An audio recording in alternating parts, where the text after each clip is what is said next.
오늘은 성탄절입니다. 여러분, 성탄절 하면 제일 먼저 떠오르는 것이 무엇입니까? 산타클로스, 초딩이나 유딩만큼 순수하고 맑은 영성의 소유자입니다. 연인, 여행, 세상 사람들이 생각하는 성탄절이지요. 그래도 사랑과 낭만을 소중히 여기는 청춘 남녀들입니다. 우리 그리스도인들은 무엇을 생각할까요? 저는 다윗과 골리앗을 생각합니다. 왜 이 생각이 날까요? 초등학교 5학년 때 성탄절 연극을 했는데 다윗 역을 했습니다. 여러분, 다윗이 한 일 중에 연극으로 나올 만한 그런 중요한 장면이 있지요. 무엇입니까? 물맷돌로 골리앗의 마박을 탁 치는 장면입니다. 그래서 제가 연극 중에 이제 물맷돌을 빙글빙글 돌려서 골리앗의 이마를 맞추는 연습을 매우 많이 했습니다. 그런데 실제 연극에서는 영 헛방이 되었습니다. 물맷돌을 돌려서 던지는데 이것은 아니올시다. 골리앗 저 옆으로 크게 빗나가고 말았습니다. 덕분에 성도들은 손뼉을 치면서 웃었습니다. 골리앗의 이마를 맞춘 것보다 더 기쁘게 박수를 치고 웃더라고요. 그래서 지금도 물맷돌 장면을 생각하면 지금 얼굴이 좀 빨개졌죠? 얼굴이 홍당무가 됩니다. 그래서 성탄절이 되면 저는 다윗이 생각나는 것입니다. 그런데 진짜 성탄절에 우리가 생각할 것은 이런 추억 같은 것이 아닙니다. 진짜 우리가 생각할 것은 오늘 이사야 선지자가 전한 것과 같이 큰 빛입니다. 뭐라고요? 큰 빛입니다. 2절 말씀. 어둠 속에서 헤매던 백성이 무엇을 보고? 큰 빛을 보았고 죽음의 그림자가 드리운 땅에 사는 사람들에게 무엇이 비쳤다? 빛이 비쳤다. 그렇습니다. 예수님이 이 세상에 오시되 큰 빛으로 오셨다는 것입니다. 이 동방의 박사들 이야기도 아시지요? 동방의 박사들이 예수님이 나신 곳을 찾아간 것, 어떻게 찾아갔습니까? 큰 별빛을 보고 찾아갔던 것입니다. 이처럼 빛은 예수님의 오심으로 말미암아 죽음의 오심의 가장 중요한 영적인 의미를 갖습니다. 그것은 오늘 말씀대로 예수님의 오심으로 말미암아 죽음의 그림자가 드리운 땅에 사는 사람들이 살 길을 얻게 되었기 때문입니다. 여러분, 빛은 죽음의 반대지요. 생명입니다. 1995년 6월 29일 오후 3시 57분 서울특별시 서초구 서초동 삼풍백화점이 무너졌습니다. 대한민국 최고의 화려함과 부유함을 상징하던 이 백화점이 무너지는 데 걸린 시간은 단 40초였습니다. 그때 살아남은 사람들이 있었습니다. 그 최후의 생존자 박성현 씨는 건물이 붕괴된 지 17일, 시간으로 377시간 만에 구조되었습니다. 나중에 살아나서 회복된 그가 이렇게 전했습니다. 붕괴 후 정신을 차렸을 때 주변은 온통 새까만 어둠뿐이었으며 옴짝달싹할 수 없는 상태로 갇혀 있었습니다. 죽음의 공포와 함께 가족을 다시 만나야 한다는 강한 생존 의지가 생겨났습니다. 빛 한 줄기 들지 않는 어둠 속에서 낮과 밤의 구분이 사라져 시간 감각을 잃었습니다. 그런데 그에게 마침내 한 줄기 빛이 비추었습니다. 377시간, 17일이라는 그 어마어마하게 긴 시간이 지난 끝에 이 박성현 씨의 얼굴에 빛이 비친 것입니다. 구조대원들이 그의 시력이 상할까봐 얼굴을 수건으로 가렸는데 그 얼굴을 가린 수건 틈으로 들어오는 그 한 줄기 빛, 그 빛을 보게 된 것입니다.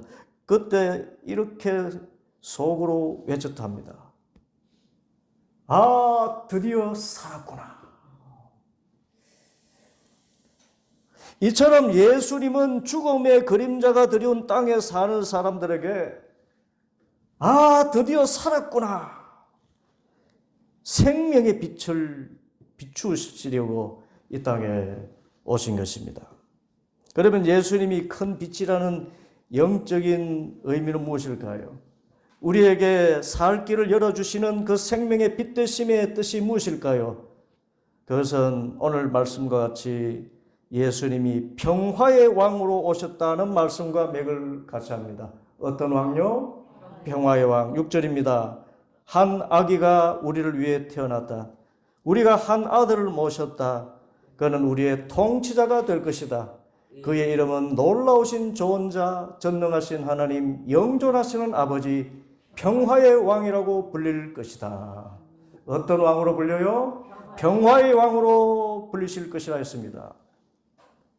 그런데 어떻게 해서 예수님이 평화의 왕으로 불리십니까? 그것은 이어지는 말씀대로 우리의 통치자가 되실 때입니다. 그가 우리를 통치하러 오시리라. 왕은 분명히 통치자지요. 그런데 통치자는 지배자이기도 합니다. 그런데 세상 모든 사람들이 공감하듯이 지배를 받는 사람은 사람에게 평화가 있나요? 보통 생각할 때. 사람은 지배를 받기를 싫어합니다. 그런데 우리의 통치자가 되신 만왕의 왕이신 예수님 안에서 우리가 평화를 누린대요. 이런 역설이 있습니까? 그런데 우리 모두는 실제로 지배를 받고 싶어 합니다. 이 역설인데 이 지배는 누군가가 나를 이끌어주고 내 문제를 해결해 주기를 바라는 것입니다. 내가 할 수 없는 그 일을 이루어주는 그런 의미에서 절거히 순종하고 복종할 그 대상, 통치자를 원한다는 것입니다. 고 한용운 님이 쓴 복종이라는 시를 읽어드립니다. 복종. 남들은 자유를 사랑한다지만 나는 복종을 좋아하여요. 자유를 모르는 것은 아니지만 당신에게는 복종만 하고 싶어요.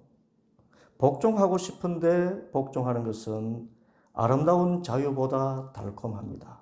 그것이 나의 행복입니다. 그러나 당신이 나더러 다른 사람을 복종하라면 그것만은 복종할 수가 없습니다.